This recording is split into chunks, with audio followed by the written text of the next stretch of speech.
Alors bonjour et bienvenue au cours de e-marketing. C'est la 12e semaine déjà et puis il sera question cette semaine de marketing direct et de marketing par la vidéo. Mais d'abord évidemment un rappel quant au fonctionnement. Alors fonctionnement, vous regardez le clip que vous regardez actuellement, évidemment. Les chapitres du bouquin sont chapitres 18 et 19 et puis votre contribution de la semaine, ce sera soit un truc sur le marketing qu'on fait par courriel ou par SMS. SMS, c'est beaucoup plus rare dans le déploiement pour ce que j'en connais au Canada. Dans d'autres endroits, c'est plus fréquent, mais enfin, vous pourrez en parler. Ou marketing par vidéo. Et je sais pas, un aspect que je vais évoquer à la fin, la production autonome de vidéos est une activité qui coûte relativement cher. C'est souvent extrêmement intéressant de demander aux consommateurs de contribuer du contenu. Ça a été très populaire et puis ce que je pense qu'on observe, c'est que c'est de moins en moins pour une, je suppose, foule de raisons. Et peut-être que vous voudrez regarder si vous avez à partager des informations sur une organisation qui avait ouvert un site de vidéos partagé, contribué par le public et finalement ce n'est plus le cas. On a soit basculé vers une production autonome ou une production qui est impartie ou enfin de quelle façon tout ça a évolué. Bref, c'est une piste que je vous suggère. Si vous trouvez de l'information, ça m'intéressera. Et puis, vous terminez, il reste de moins en moins de temps à votre certification. Le projet analyse de sentiments, moi je trouve évolue de manière absolument fantastique. Il y a quelques étudiants qui vont poursuivre sous forme de questions de recherche l'exploration de la base de données. Et puis il y a votre projet individuel aussi que vous allez vouloir, je suppose, avancer. Je vous rappelle que pour l'évaluation, la date remise, on reporte ça au 30 avril. Si vous remettez après, vous aurez simplement une note plus tard. Enfin, autrement dit, ne pas vous préoccuper vraiment de la date de remise, à moins que vous pensiez remettre après décembre de l'an prochain, où là, ça pourrait créer des difficultés. En ce qui regarde les livrables, il n'y a pas de dilution du contenu attendu. Vos 12 contributions hebdomadaires, on compte que vous les fassiez. Si vous les faites dans les délais que Léa vous a suggérés, je pense qu'on est au dimanche qui suit la semaine où c'est le thème de la semaine. Et ça fera partie de son sommaire hebdomadaire. Et puis, sinon, ce sera simplement comptabilisé lorsque les notes seront soumise à la faculté. En ce qui regarde certification, sentiment, ben, vous vous rappelez là, la certification, vous avez tous les points si vous avez obtenu votre certification. Sinon, ce sera le prorata des points que vous avez obtenus à l'examen de certification. Dans le cas de Sentiment Analysis, l'échelle, elle est connue par les gens qui font ça. Et puis, il y a quelques étudiants qui poursuivent vers le A+, avec des questions de recherche que, personnellement, j'ai trouvé fascinantes. Et je vous dis franchement, ça fait partie de pourquoi j'aime encore faire mon métier. Et puis le travail long, ben, c'est évalué, vous savez comment, sur la qualité des contributions que vous avez faites et de la recherche d'informations que vous avez effectuée. Vous avez, je vous rappelle, l'option Pass or Fail, c'est-à-dire que vous voyez votre résultat.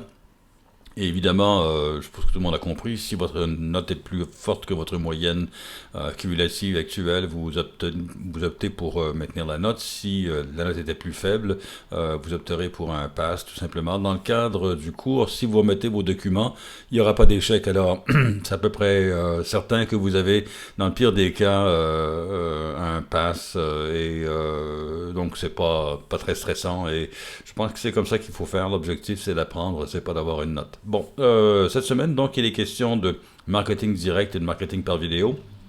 Le direct, je pense qu'on peut le subdivisé en deux grandes familles, le courriel et puis le SMS. Évidemment, on parle de marketing direct électronique, qui se fait encore, quoique de moins en moins, du marketing direct postal ou même des visites physiques, mais c'est devenu très inusité.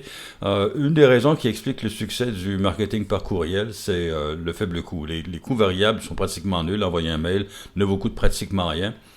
C'est la conception du mail et peut-être un peu la gestion de la campagne qui va vous prendre un peu de temps, mais l'envoi comme tel coûte très peu que vous envoyez un courriel à une personne ou 1 million de personnes à peu près le même prix. Vous pouvez cibler de manière précise vos courriels. Ça peut être ciblé à des clients qui viennent d'acheter, à des prospects qui ont posé un geste particulier qui indique qu'ils sont en train de considérer un achat dans votre catégorie de produits. Bref, il y a moyen de cibler très précisément l'envoi de courriel, ce qui est une grande qualité. On peut aussi personnaliser, on dit massivement. Autrement dit, chaque courrier peut être personnalisé avec évidemment le nom du destinataire, mais aussi avec des éléments de contenu. Vous pouvez envoyer une promotion qui suggère d'acheter tel ou tel produit, et ce sera basé sur le comportement passé ou votre prédiction du comportement futur de la cible du message. Et encore une fois, avec la programmation, c'est une opération qui est relativement peu coûteuse. Une fois que la science derrière la nature de la personnalisation a été développée, ça c'est plus complexe. Ensuite, l'exécution, elle est très très simple et bon marché à appliquer. Et quatrième aspect qui est mentionné, c'est la possibilité de mesurer. C'est un style de marketing où il n'y a pas d'ambiguïté typiquement sur la personne qui a été ciblée par le message. Il y a peu ou pas d'ambiguïté, mais là c'est débattable sur ce qui s'est produit avec le mail. Pourquoi j'hésite un peu, c'est que le fait que la cible ait vu ou lu votre mail ou pas du tout évident, puisque maintenant, comme vous savez, la plupart des appareils portables, par exemple, vont afficher la première ligne du message dans la fenêtre de sommaire. Pour ça, le mail a été techniquement lu. Il n'a juste pas été véritablement lu ou cliqué. Il y a moyen de vérifier si on a ouvert le courrier en ajoutant les pixels.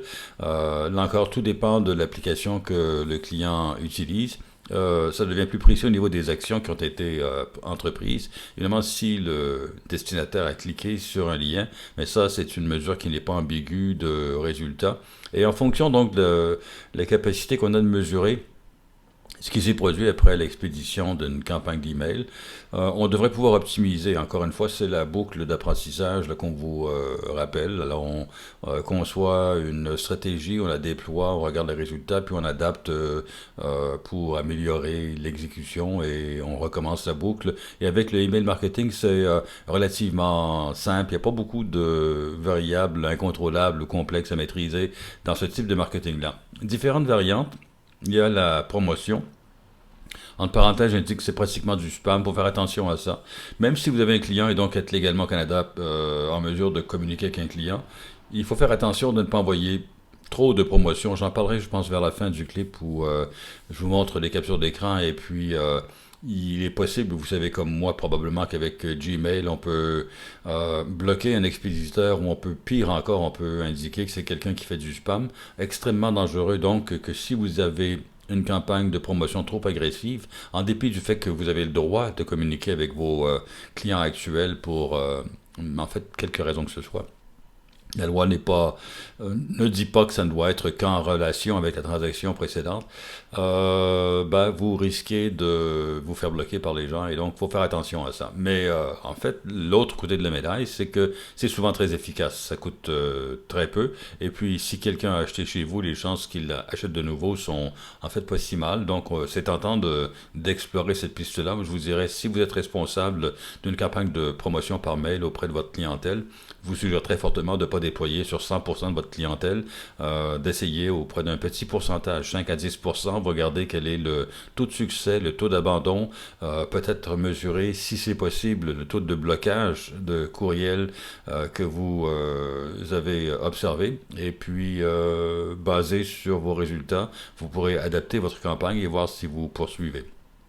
Deuxième variante de courriel qui était il y a une époque très populaire et qui l'est moins aujourd'hui parce on constate que euh, les gens n'ont pas le temps et se sont lassés de vos contenus semi-promotionnels, le fameux newsletter où on indiquait tout un sommaire des activités qu'on avait fait au cours la période précédente, la semaine, le mois, l'année précédente. Donc le taux d'ouverture est beaucoup plus faible, les gens en ont ras-le-bol ou ras la boîte aux lettres électroniques de ce type de contenu-là.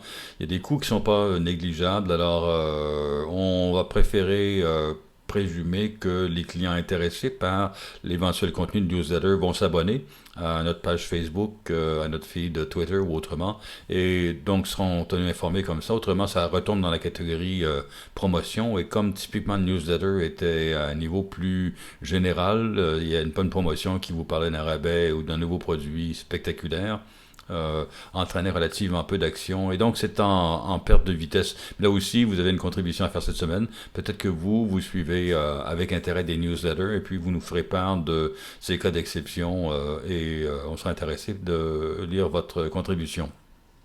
Ensuite, il y a évidemment les courriels transactionnels, c'est-à-dire que vous avez dû remarquer maintenant, quand vous placez une commande dans beaucoup d'organisations, vous avez une réponse quasiment immédiate qui confirme que vous avez fait une transaction, qui rappelle son contenu et puis qui indique fréquemment le mode de paiement. En fait, c'est je dirais presque une évidence. Et puis, beaucoup d'organisations maintenant vont envoyer des courriels de rappel pour vous dire que, par exemple, votre commande a été expédiée. Bref, on donne un suivi détaillé, pas à pas, et c'est maintenant même en termes de livraison. Certaines de mes commandes faites sur Amazon, par exemple, je vais recevoir un mail qui m'indique que le colis va être livré dans les heures qui suivent. On n'est pas encore au point, enfin pas ici, pas au Canada, enfin où moi je ne suis pas informé, je connais pas ça, là, de l'heure précise de livraison, mais on a une fenêtre relativement étroite et ça vous indique que, soit par courriel ou par SMS aussi, c'est possible de l'avoir de cette façon-là, le suivi d'une commande est maintenant dans les pratiques usuelles des organisations. Ça suppose que vous avez une bonne infrastructure, et je pense que c'est un élément qui va être perçu de manière favorable par les consommateurs. Donc, essayez, si votre organisation n'a pas ce genre de suivi-là, de pouvoir l'implanter. Évidemment, il n'y a pas que les achats qui ont été faits, ça peut être suivi relativement à une requête de service à la clientèle ou à un problème ou un retour de marchandises. Donc, tout ça, ça fait partie de votre marketing. Même si c'est pas du marketing, je vous dirais offensif, c'est plus du service à la clientèle. Ça demeure extrêmement important, évidemment, peut-être même plus important que la promotion comme fonction du email marketing. Et finalement, les SMS. Euh, le gros avantage, c'est que typiquement, ça, vous êtes sûr que le client l'aura vu. Enfin, la plupart des consommateurs, ou du moins ceux que je connais, mon expérience personnelle, ils sont toujours à proximité de leur téléphone portable. Et donc, s'ils reçoivent un SMS, vont voir l'information. Il faut faire attention, ça dépend des juridictions. En termes de promotion, vous ne probablement vous voulez pas toucher à ça. Par contre, c'est un service ou un mode de communication extrêmement utile pour donner un suivi. Bon, les exemples classiques sont évidemment quand vous preniez l'avion avant la crise du corona, ben, vous pouviez savoir que votre embarquement débutait via un SMS et s'abonner à ce service-là était vu par beaucoup de gens comme extrêmement utile. Je parlais de livraison de colis, vous pourriez être informé par SMS. Bref, c'est une façon intéressante de communiquer avec le consommateur. Vous allez avoir un rendez-vous chez le médecin, chez le dentiste, on vous rappelle le rendez-vous, plutôt que de vous téléphoner. C'est une façon moins ennuyeuse d'être reconfirmé dans son rendez-vous. Il y a plusieurs usages possibles. Ça suppose que vous avez le numéro de téléphone de l'utilisateur et que vous avez aussi un système d'expédition de SMS. Je me souviens que l'an dernier, à l'époque où beaucoup d'équipes faisaient des projets individuels, il y a au moins 2 équipes qui avaient travaillé avec une autre organisation pour déployer un serveur de SMS et il semble que les résultats ont été très appréciés par les organisations. Donc c'est une méthode à évaluer. Objectif de campagne, vous pouvez typiquement rechercher une action. La campagne de mail direct, courriel ou SMS, généralement c'est pour un objectif précis, plutôt que de tenter de modifier l'attitude du consommateur, qui serait classiquement, moi c'est comme ça qu'on apprenait il y a quelques années en termes de marketing, la tâche de la publicité, et typiquement avec des médias comme la télévision. Aujourd'hui on est beaucoup plus transactionnel et puis tout le marketing va être concentré sur un objectif précis. Alors ce sera par exemple, vous voulez provoquer un achat, vous voulez qu'on télécharge une application mobile sur un téléphone, ou vous voulez que le consommateur sa curiosité soit piquée et qu'il aille chercher de l'information supplémentaire sur votre site web qui va idéalement, je suppose, l'amener à regarder votre portefeuille de produits et à placer une commande éventuellement. Bref, ce que vous recherchez, c'est un résultat précis. Ensuite, il y a ça c'est pas la perception extrasensorielle, ce sont les email providers, email services providers. Et on indique dans le bouquin, c'est, je pense très vrai, c'est souvent plus simple de confier votre campagne de gestion de courriel à une plateforme de, bon, SAS, Service as a Software. Ce sont des gens qui vont, à partir ils vont même maintenir très souvent de la liste de vos contacts courriels, la mettre à jour, s'assurer qu'on n'aura pas des mails pour rien, ou si quelqu'un change d'adresse électronique, on va la rajouter. Vont aussi, dernière ligne ici, s'assurer que vous êtes conforme à l'environnement réglementaire. Autrement dit, si quelqu'un veut se désabonner, on va automatiquement retirer l'adresse, ou plutôt indiquer dans le champ statut que le client ou cette personne ne veut pas recevoir de courriel. Parce que si vous négligez de respecter la volonté exprimée par le consommateur, vous pouvez vous exposer à des amendes qui seront imposées par le CRTC. Bref, il y a différents services. Alors, c'est simple à utiliser. Vous pouvez gérer vos listes. Ça peut être soit totalement géré. Vous pouvez dire à certains service providers, je vais faire une campagne de mail. C'est le contenu que tu envoies à tel client et eux s'occupent de l'ensemble de la conception de la pièce, de l'expédition, du suivi de l'exécution de la campagne et vous envoie un rapport à la fin. Ou vous le faites vous-même. Vous avez accès à leur plateforme et vous allez configurer vous-même vos propres campagnes de courriel.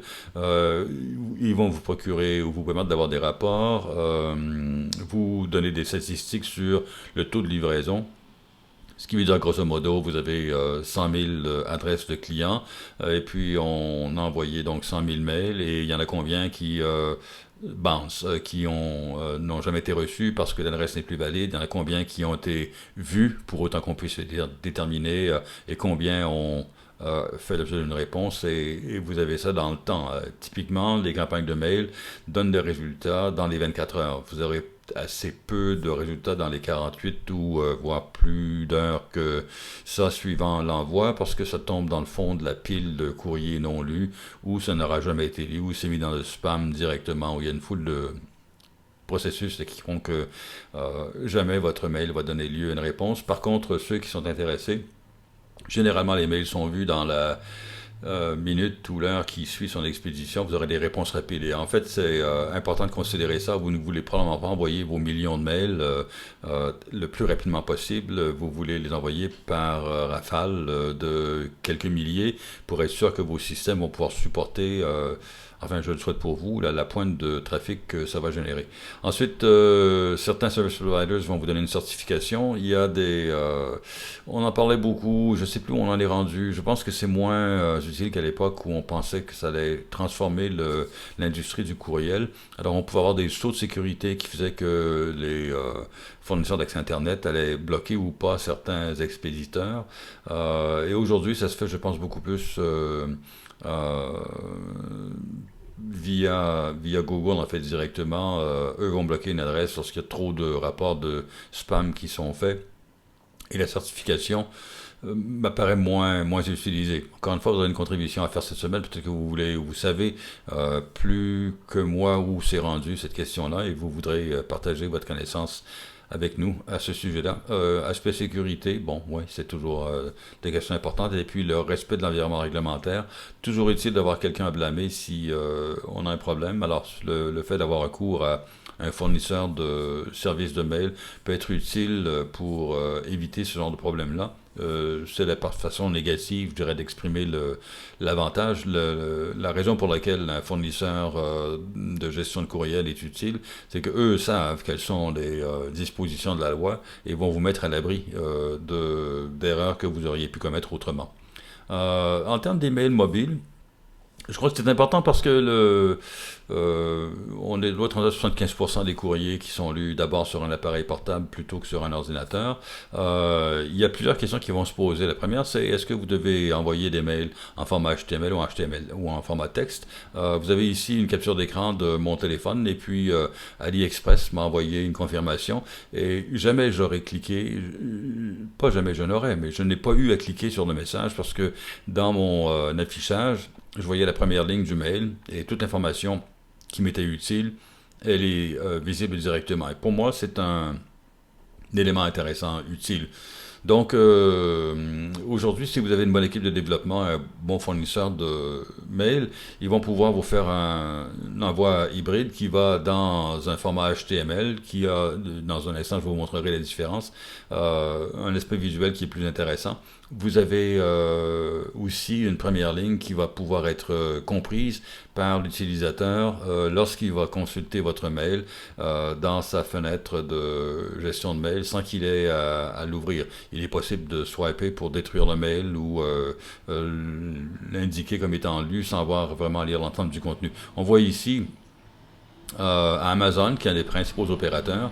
Et là, pour autant que je me souvienne, Amazon.com n'a même pas cette fonction-là. Vous avez une ligne de message qui est Save now with these Black Friday deals, qu'on verra s'afficher ici, mais il n'y a pas la ligne en dessous parce que c'est un format HTML. Par contre, lorsqu'on voit ce mail-là, même sur un téléphone, le fait d'envoyer du HTML plutôt que du texte brut, là, quand vos copains vous écrivent, typiquement c'est un mail en texte brut que vous recevez.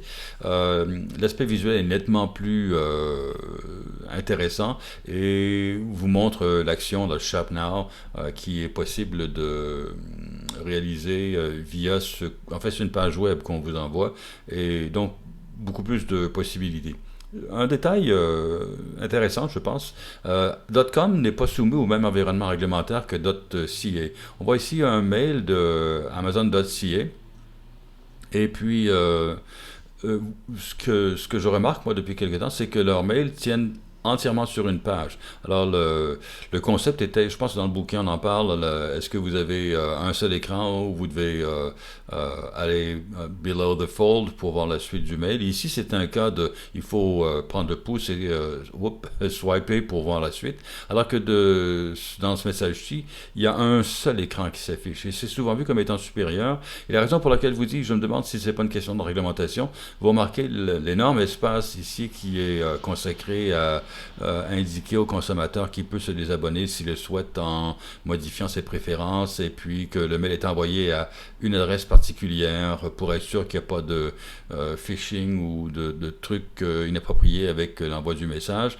Bref, c'est le genre d'information qu'on affiche ici sur une première page qu'on ne voit pas du tout dans la variante américaine de leur mail. Et là aussi, contribution à faire. Je ne fais que spéculer à ce stade-ci, mais ça m'apparaît ce contenu réglementaire, là, un aspect important qui va forcer les concepteurs de mails à modifier leur façon de présenter l'information et ça expliquerait pourquoi on a les différences. Et je vous rappelle que du côté d'Amazon, c'est numéro 1 du commerce de détail. Ils envoient des mails en quantité absolument phénoménale. Alors, ils doivent savoir ce qu'on doit faire plus que beaucoup d'autres opérateurs dans le domaine du courriel promotionnel.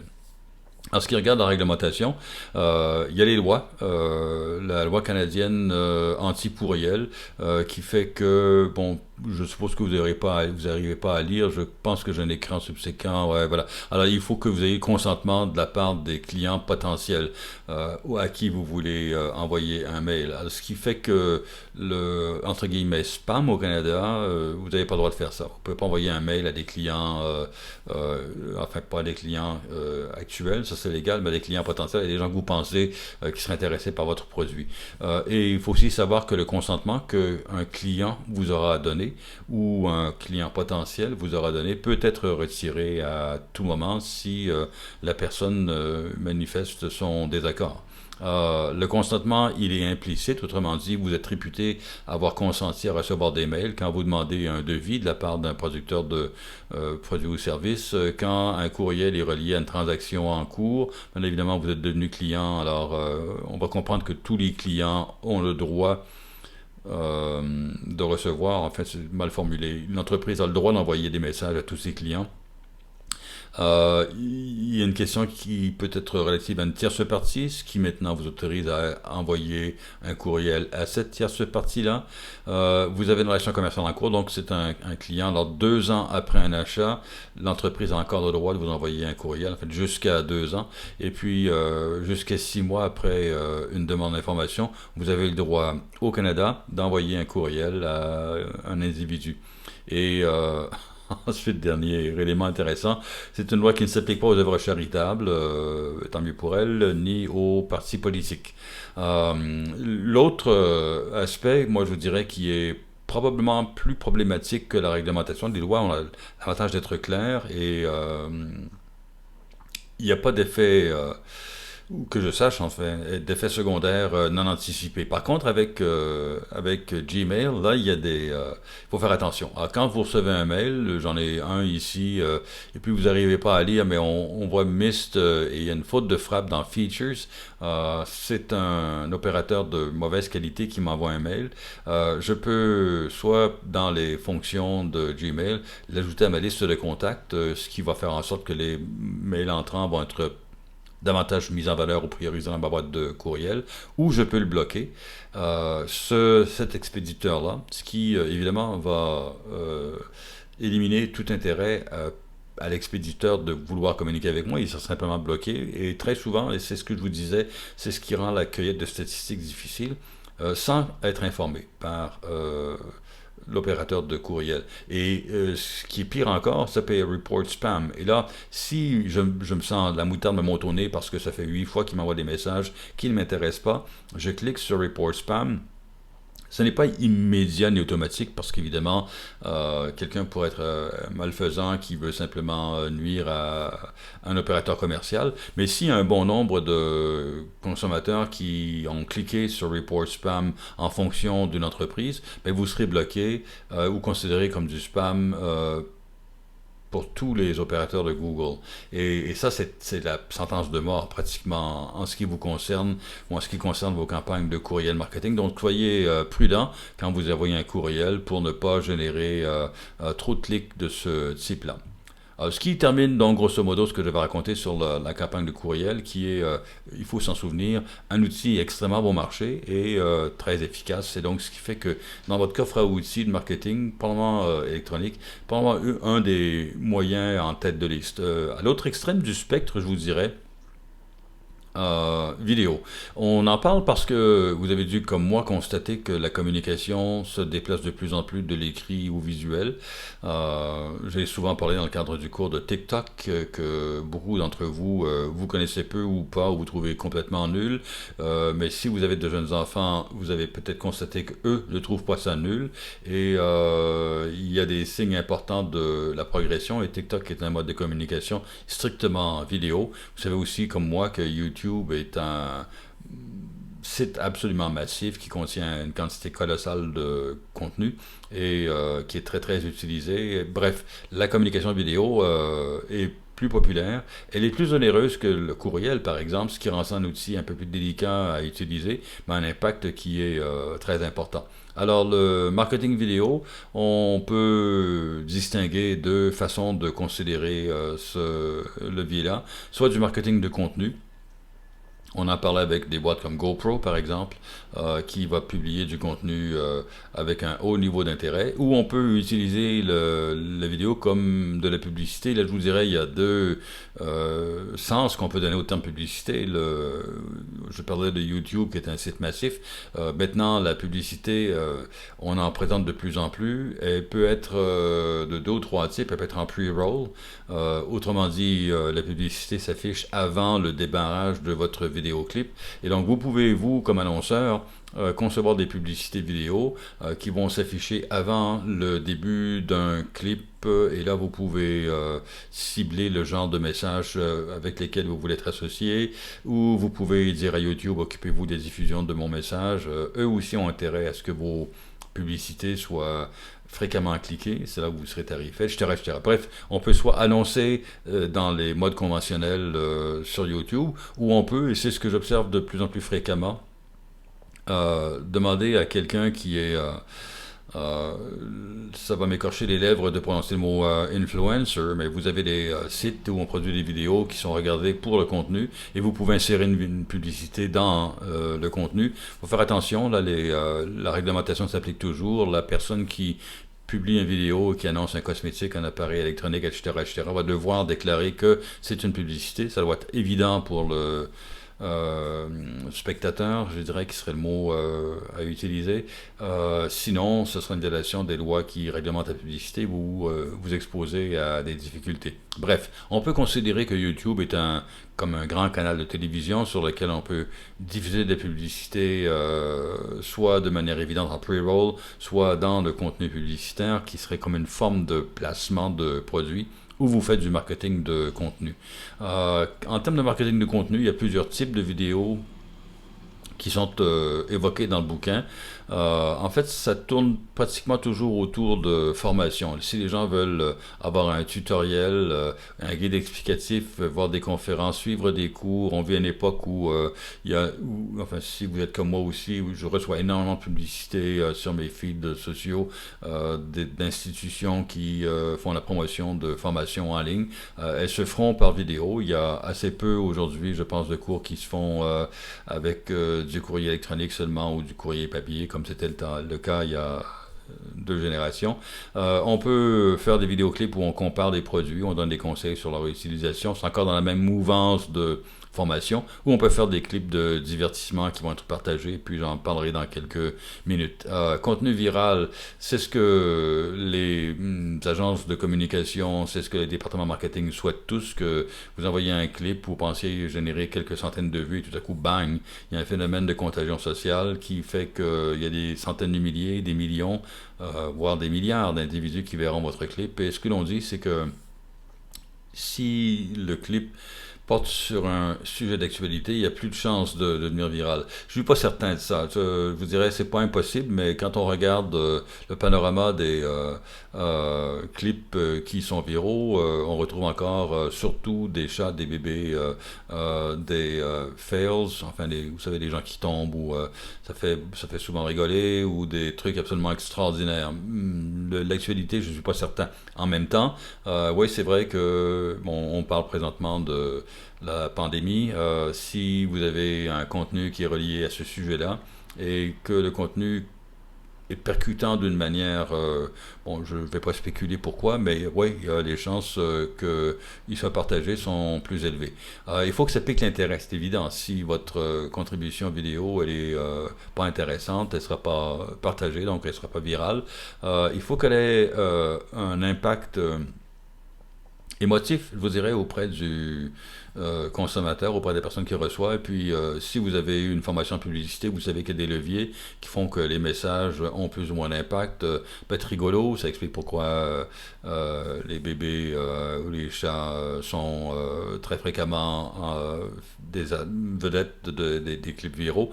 Émerveillement, on ne peut pas en revenir. Il y a plusieurs clips qui montrent des images qui sont spectaculaires et qu'on partage parce qu'on a été ébahi de voir ce qu'on a vu sur le clip.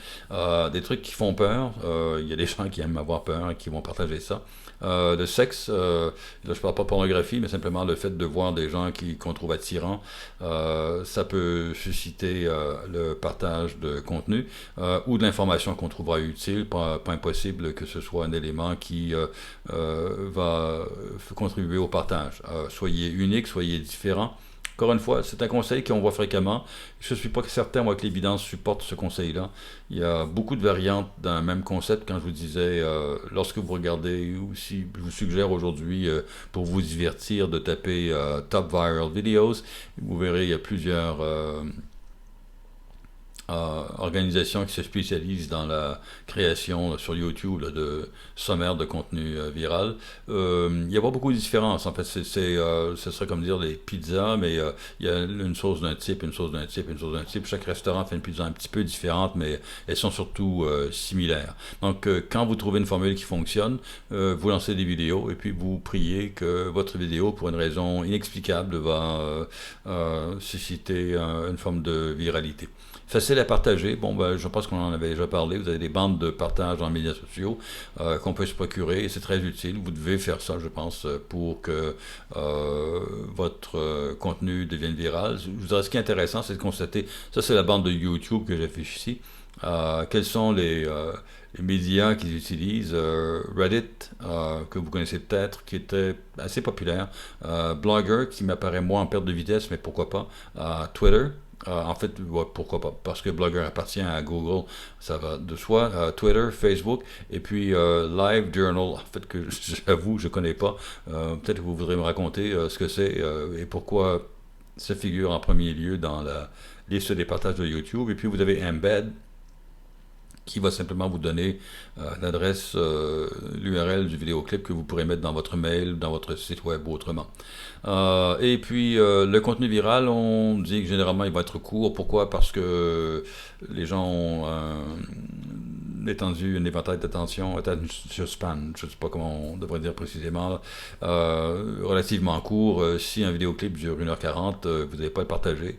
En fait, très rarement. C'est dans le cas des films, on pourrait dire c'est un vidéo qui est long et on va peut-être partager le pointeur sur le contenu, mais quand on regarde, et vous m'excuserez de revenir encore à TikTok, la formule c'est 15 secondes. Plus c'est court, plus il y a de chances que ça diffuse de manière virale, règle générale. Et comment les gens trouvent du contenu? Ils vont le faire via des moteurs de recherche, soit Google. Vous pouvez imaginer qu'un client va taper vidéo et va de chercher une information, comment remplacer les bardeaux sur une toiture par exemple, et il va le faire dans Google, ou il le fera dans YouTube. Lorsque le consommateur sait que ce qu'il recherche, c'est une vidéo, généralement, enfin, comme j'ai mentionné non à quelques reprises, le test sera mauvais, mais si je vous dis pensez à un site vidéo, il y a peu de chances que vous pensiez à Dailymotion ou à Vimeo, et quand vous allez sur ces sites-là, sites européens, vous allez constater qu'ils n'ont pas de volume. En fait, l'avance de YouTube est absolument colossale et de fait, les consommateurs vont aller sur YouTube pour chercher des vidéoclips.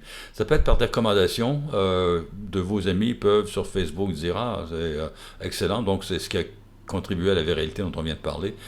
Donc Facebook, Instagram, Twitter sont des médias qui vont être utiles et vous voudrez peut-être avoir un programme de marketing qui va pousser l'existence de vos vidéos là-dessus et qui va contribuer à tenter d'amorcer la viralité. On peut le trouver directement sur votre site ou encore ça peut être des publicités. Vous pouvez acheter du AdWords avec un lien vers un vidéo ou vous pouvez avoir des bannières ou enfin différentes formes de publicité, de communication qui vont amener du trafic sur votre vidéo. Le vidéoclip, on ne l'a pas mentionné au début, je pense dans le bouquin, on ne le dit pas très clairement, mais en général, c'est beaucoup moins orienté directement sur l'action que le courriel. C'est beaucoup plus quelque chose qui va être destiné à façonner l'attitude, à développer une affection de la part des consommateurs face à votre marque. Alors, qu'est-ce qui est vu pour qu'on ait une idée de ce qui plaît aux consommateurs côté vidéo? J'ai simplement fait une capture d'écran sur Wikipédia de la liste des 10 vidéoclips. En fait, ils en ont 30, mais 30, ça rentrait mal sur mon écran clips les plus vus. Et dans la plupart des cas, il s'agit de la musique ou des trucs pour enfants. Alors vous avez Baby Shark qui n'est pas en fait dans la catégorie musique et qui est en numéro 2 avec 5 milliards de vues. Numéro 1, tout le monde connaît Despacito. Vous avez tous vu ça certainement, ne serait-ce que parce que beaucoup de gens l'ont vu. Ensuite, mais le point à retenir, c'est que la plupart des clips qui sont beaucoup vus sur YouTube, c'est pas des clips d'accidents de voiture ou des clips de gens qui jouent des vidéojeux, ou c'est de la musique qui est regardée, ou du contenu pour enfants. Vous avez aussi le plus extraordinaire, je pense, c'est Masha and the Bear. Et quand on regarde sur YouTube, vous voyez cet épisode-là qui est un des plus vus. L'épisode le plus vu, 4,2 milliards de vues. Pour la version originale, vous voyez le texte en russe ici, traduit. Et je pense que ça montre à quel point maintenant, il faudra voir l'évolution au cours des prochaines années, mais à quel point la culture n'a plus vraiment de frontières. Si vous avez de jeunes enfants, vous avez déjà vu un de ces clips-là et vous savez que c'est un langage qui est universel. Ce que je vous suggère de faire, c'est pour guider votre campagne de marketing de contenu, tapez quels sont les clips viraux du moment et puis vous verrez des montages ici. En fait, c'est pratiquement un hasard. Je pense que je cherchais juste une capture d'écran que je pouvais vous montrer pour vous donner une idée. C'est le 22e clip viral dans la série. Et puis, c'est une longue séquence où vous voyez encore une fois un chat ici. Je crois qu'on voit une boulette de papier. Ça fait encore rigoler tous les gens. C'est comme de l'époque de la série Télé drôle de vidéo. C'est une caractéristique de l'humanité, j'imagine, de trouver ça rigolo. Et je vois pas vraiment comment une campagne vidéo où on présente des chats peut contribuer au succès de votre organisation, mais en fait, je vous suggérerais d'y penser. Ça demeure un des éléments les plus fréquents. Mais très sérieusement, ce que vous pouvez faire, c'est taper Top Viral Videos et vous indiquer une période ou juste Top Viral Videos sur YouTube et vous verrez des montages. Ça va vous donner une idée de ce que et là, il faut prendre ça avec un grain de sel, ce qui est très viral. Comme je vous indiquais au début, si on regarde en nombre absolu de vues, ce sera un clip musical. Donc, si vous voulez générer des vues, peut-être associez-vous avec un groupe musical ou envoyez de la musique associée à votre entreprise. Soyez extrêmement prudent. Il y a de grosses boîtes qui ont essayé de le faire et puis souvent il y a un backlash parce que les consommateurs n'aiment pas qu'un band populaire soit commandité par Pepsi. En fait, je crois que c'est Coca-Cola qui en Inde un canal de musique. Il y a certains endroits où c'est possible de le faire, mais en général, c'est un peu plus risqué comme proposition. Où vous regarderez quelles sont les thématiques développées par les clips viraux et vous essayerez cette loterie-là. Ou ce que vous ferez, si vous serez plus conservateur, prudent, vous allez faire du vidéo éducatif sur les produits de votre organisation et puis vous aurez peut-être des retombées positives engendrées par votre campagne de vidéoclip. Ce que je voulais rajouter, que j'ai pas de transparent pour ça, c'est vous dire en termes de vidéo, comme c'est typiquement relativement coûteux de faire une vidéo léchée, de bonne qualité de production. Il y a une tentation de crowdsourcer votre contenu. Vous dites aux gens, contribuez des vidéoclips. Ce vidéo-là, ici, de toute évidence, c'est pas un professionnel. Enfin, encore une fois, toujours prudent, mais pas un professionnel où ça ressemble pas à une vidéo professionnelle. Ça ressemble vraiment à une vidéo amateur. Et dans les clips viraux, vous voyez une grande quantité de contenu filmé avec un téléphone, c'est évident ici avec le format de l'image, et puis une qualité de mise en scène qui est très très moyenne, mais ce sont des contenus qui sont malgré tout qui ont un fort impact visuel, émotif, très souvent amusant, enfin bref. Soyez prudents. Si vous ouvrez vos portes à la contribution du grand public, il faut absolument avoir un service, et vous m'excuserez d'anglicisme, mais qui est curated. Vous devez avoir quelqu'un de votre organisation qui va s'assurer que les contenus respectent le bon goût, pour utiliser une forme d'euphémisme. Il y a des gens qui s'amusent à vouloir détruire l'éthos de votre site web en mettant des merdes vidéo sur votre plateforme d'accueil de contenu. Et il faut faire attention de gérer, si vous voulez, l'éthos, le sentiment qui se dégage de votre contenu. Je vais juste et terminer là-dessus rapidement, mais vous avez peut-être l'âge d'avoir entendu parler de sites comme Second Life qui vivotent encore, mais qui est loin d'être ce qu'il était, ou MySpace qui est l'ancêtre de Facebook. Ce sont deux sites qui ont périclité après que le type de contenu soit devenu de plus en plus surprenant. Les MySpace Chicks étaient repoussants pour une grande partie de la population. Si vos enfants ou votre mère ne peut pas consommer le contenu que vous affichez, c'est une indication que vous allez devenir niche extrêmement rapidement. Vous savez certainement que c'est Facebook, par exemple. On n'a que des boutons like, il n'y a pas de bouton dislike. Et puis, il y a une armée de gens qui s'assurent que le contenu reste, entre guillemets, de bon goût. Et ça contribue, je pense, à maintenir le succès de la plateforme sociale. Donc, le contenu vidéo est un contenu extrêmement puissant, coûteux à produire. Vous devez réfléchir à ce que vous voulez obtenir comme objectif et suivre vos résultats. Mais certainement une piste à explorer qui est intéressante. À faire cette semaine, donc, pour conclure, vous avez regardé le clip, bravo, lire chapitre 18-19, c'est extrêmement rapidement. Vous faites une contribution, soit sur le marketing par courriel. Franchement, c'est une pratique qui a plus de chances d'avoir un impact sur votre vie professionnelle, je pense, que la pratique du vidéo. Cependant, si vous travaillez pour une organisation un peu plus grande, vous avez un peu plus de moyens, c'est un type de marketing qui est moins pratiqué, mais qui a des retombées souvent extrêmement intéressantes, et vous voudrez explorer ça et nous partager vos trouvailles cette semaine. Et puis, avancez vos travaux, et il nous restera un dernier module, puis on se souhaitera la semaine prochaine. Au revoir et bonne chance dans vos carrières. Merci. Bonne semaine.